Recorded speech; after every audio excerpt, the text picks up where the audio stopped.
In today's video, I think the emotions are starting to catch up to me a little bit. My camera's gonna die. I definitely didn't appreciate it, and I did end up leaving immediately. Are you ready for dinner, my love? Are you ready for dinner, my love? Look at the moon.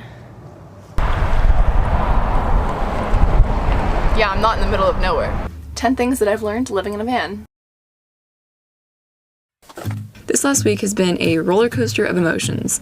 After a 2-month break from van life, I finally found the strength to get back on the road, but it sure as hell wasn't all sunshine and rainbows.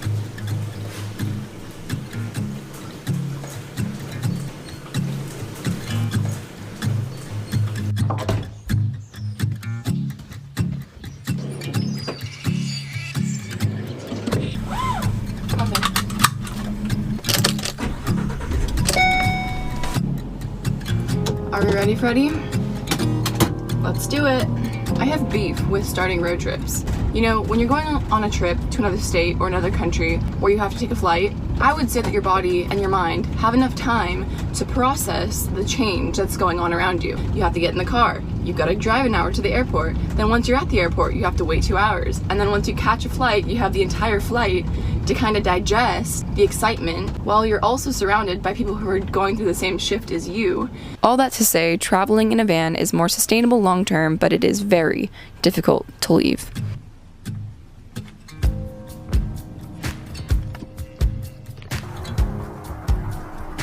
Testing, testing, testing. We are currently right outside of Red Rock State Park. Finn needs to go potty. I'm hoping to chill here for sunset and Finn's potty time so that whenever we get wherever we're going, Finn won't have to pee when we get there.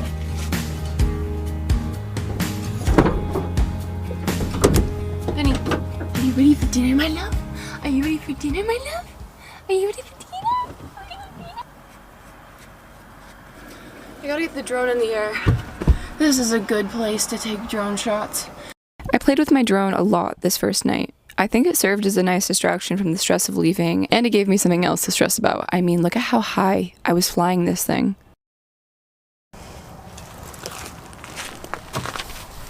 I'm bored on my roof, and I'm on my roof bored. And kind of cold. Okay. I didn't think that I was going to be able to leave without having a big freak out, but freak out has been postponed for today at least. And there are people driving by, and that's really awkward. Yeah. Alright, Finny, let's go to the bathroom, Bubba. Come on, mister. Oh, Finn's cold. The moon is so pretty. Look at the moon. Anyway, Finn's pooping, so mission accomplished. Okay. Let's see, where's the beam? Fun fact, you can't just crawl on any van roof. There's only like a few crisscrosses of steel beams that are solid enough for you to sit on. I have to say, I'm very, very glad that I ended up leaving today and not yesterday. I pushed off my departure date a couple days, and I was supposed to leave yesterday, but then Coleman had a nerve virus in his face, and it caused something very concerning in his face, so we had to go to the ER yesterday, so I stayed home. I'm not gonna give details because honestly, I don't think he'd want me to tell you. Yeah, I'm not in the middle of nowhere. Anyways, I'm feeling pretty grateful to be here. I think I'm gonna go back downstairs. That's kind of cute. I like staying downstairs. I'm gonna do the dishes and then I'm gonna hit the road and we're gonna go find somewhere to sleep. I'll see you guys there.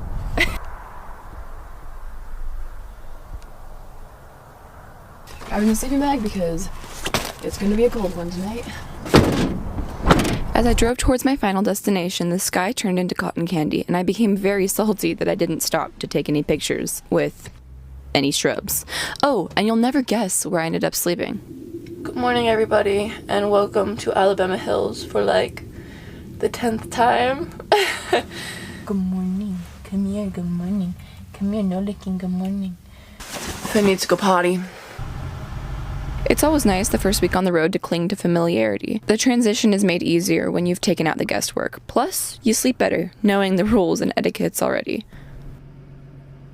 Okay, it's very, very, very cold here. You can see my nose is like the color of a pomegranate. I spent the night here in Alabama Hills. I'm on Movie Road right now, which is where I come all the time.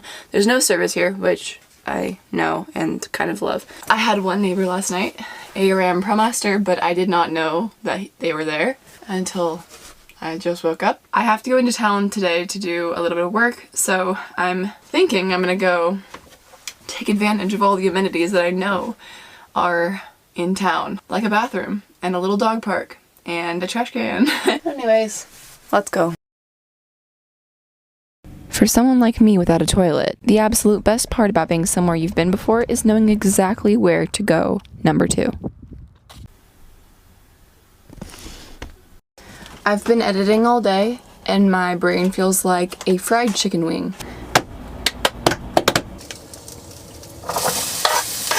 So the second day of being back on the road has gone pretty well in some ways, and not so well in other ways. I'm feeling really good about the fact that I have this van life thing down already. I'm really glad that this go around I'm not learning the basics of van life. Like, I already know how to find places to sleep. I already know how to find bathrooms and trash cans and coffee and service. I think the emotions are starting to catch up to me a little bit. I'm just feeling a little bit lost. The reality is kind of starting to set in, and it's really daunting. We're in the middle of these unprecedented times, and I don't know the next time that I'm gonna be able to go home, which is it's just hard. Coleman and I already decided that he is gonna come see me at the very least in 2 months. But from now until then, I turn 22, and I don't know, I guess I'm just gonna have to take it day by day, but in this exact moment, on this day, I'm not feeling very good about it. 5 minutes later. Okay, I've actually decided to tell myself to suck it up because I'm only feeling this way because I'm not doing anything right now. Not that distraction's the key to everything, but it is the key to some things. Let's go on an adventure.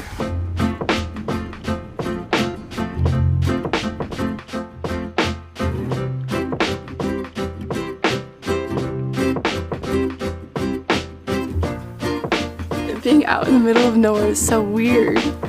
Is this centered?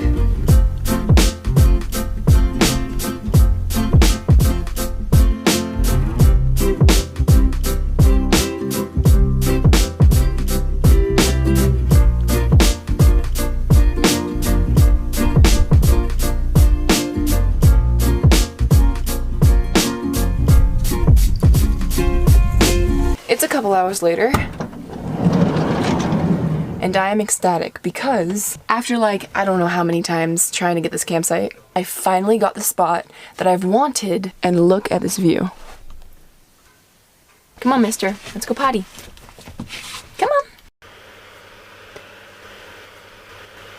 I don't know about you, Finn, but I'm feeling pretty thankful for these mountains.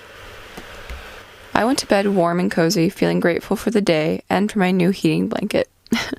But around 11 p.m., I was rudely awoken by some really bright headlights. I don't know what these people are doing, but it is 11 o'clock at night, and there's just random people parked right up behind me in the middle of nowhere. Alright, time to bench down in the middle of the night, out into the middle of nowhere. Take 2. Can you tell I was really happy about being woken up? Good morning, everybody. It's the next day. I am in the town of Lone Pine that I've been coming to every day. I'm editing. I'm also looking at a road atlas, trying to plan out my trip and whatnot. Yeah, last night I had a weird experience. This guy in a car just pulled up behind me, which wouldn't be normally that weird except for the fact that I was out in the middle of nowhere. Spot that I was at was specifically its own site, it felt like its own site, and he only parked inches away from my van. He wasn't feet away, he wasn't yards away, which is just weird etiquette in my opinion, but I guess everybody has their own definition of what is right and what is wrong. I don't know, but I definitely didn't appreciate it, and I did end up leaving immediately. Yeah, that's why I park with my van facing the exit, because I want to make a quick exit if I have to. Last night was actually the first night that I felt like I had to leave. After that whole thing last night, I couldn't sleep, so I ended up doing something I hadn't done in years. I pulled out my journal and I started writing a Things I've Learned Living in a Van list, which is a lighthearted series I started back in 2019 when I was backpacking through Mexico. One of my favorite lessons is from that one time I rented a moped, and it goes, "Sneezing on a moped driving on the highway in the rain is even scarier than it sounds." Anyways, without any further ado, here's a few things I've learned living in a van. Part 1. Number 1. Go outside. You'll feel better. Sometimes I feel like living in a van, I can feel so at home inside my van that I don't push myself to go outside enough. So, number 2. Alternator chargers are a waterfall to a solar panel's raindrop.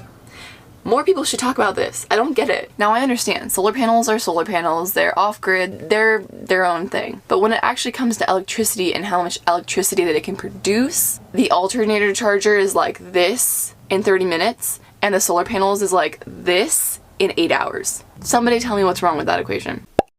Number 4, Alabama Hills is better on a Tuesday. Matter of fact, van life is better on a Tuesday. Weekends are like summer, and in the summer there's a lot of bugs. On Tuesdays, there's less bugs.